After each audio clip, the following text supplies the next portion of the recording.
টুর্নামেন্টে বাঁচা মরার লড়াইয়ে নেপালের বিপক্ষে মহা গুরুত্বপূর্ণ সেমিফাইনালের আগে ব্যাম্বোলিম অ্যাথলেটিক্স স্টেডিয়ামে শেষ সেশন করার কথা ছিল বাংলাদেশ নারী ফুটবল দলের। তবে একেবারে শেষ মুহূর্তে সেই অনুশীলন বাতিল করে টিম ম্যানেজমেন্ট। কারণটা খুবই হৃদয় বিদারক।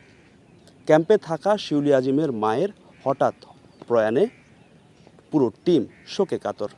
তাই অনুশীলন বাতিল করেছে টিম ম্যানেজমেন্ট। তবে যথাসময়ে অনুশীলনে এসেছে নেপাল নারী ফুটবল দল। শিউলি আজিমের মায়ের মৃত্যুর খবর শুনে শোক প্রকাশ করেন নেপাল নারী ফুটবল দলের কোচ।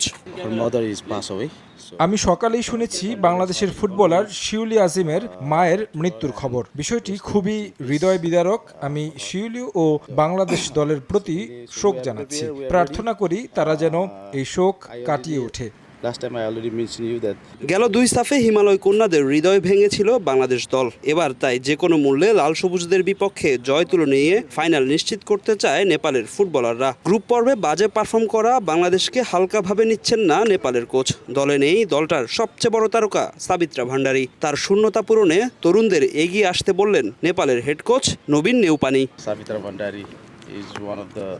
সাবিত্রা আমাদের দলে গুরুত্বপূর্ণ একজন খেলোয়াড়। তার অনুপস্থিতিতে অবশ্যই দলের জন্য ভালো নয়। তবে আমার বিশ্বাস তরুণরা তার জায়গা নিয়ে নেবে। নিঃসন্দেহে ম্যাচটি অনেক বেশি প্রতিদ্বন্দ্বিতাপূর্ণ হতে যাচ্ছে। বাংলাদেশ অনেক ভালো দল, অনেক প্রতিভাবান ফুটবলার রয়েছে তাদের। ফাইনালে যাওয়ার সুযোগ দুই দলেরই রয়েছে।